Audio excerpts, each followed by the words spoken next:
नमस्कार दोस्तों, Ashok active Bhojpuri channel में आपका स्वागत है। जो कि बहुत ही बड़ा गाना आ रहा है वकील बाबू। गाना के नाम है वकील बाबू। एकदम बवाल और धमाल मचाने वाला गाना है। जो कि गाना को गाए हैं दबंग खेसारी लाल यादव और शिल्पी राज। एकदम बवाल और झकास गाना है, क्योंकि गाना को लिखे हैं कृष्णा बेदर्दी और म्यूजिक दिए हैं कृष्णा बेदर्दी। ये गाना मूवी का होने वाला है, सन ऑफ बिहार मूवी का ये गाना होने वाला है।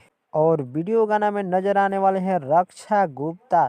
बताया जा रहा है भोजपुरिया दर्शकों द्वारा कि ये गाना जैसे ही आएगा बवाल और धमाल मचाएगा, क्योंकि दबंग खेसारी लाल यादव जी का जो मूवी का गाना आता है तो बवाल और धमाल मचा के रख देता है।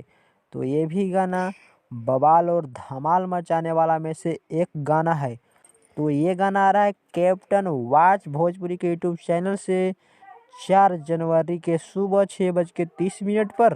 तो भोजपुरी का खबर कैसा लगा हमें कमेंट करके बताएं और चैनल को सब्सक्राइब करें।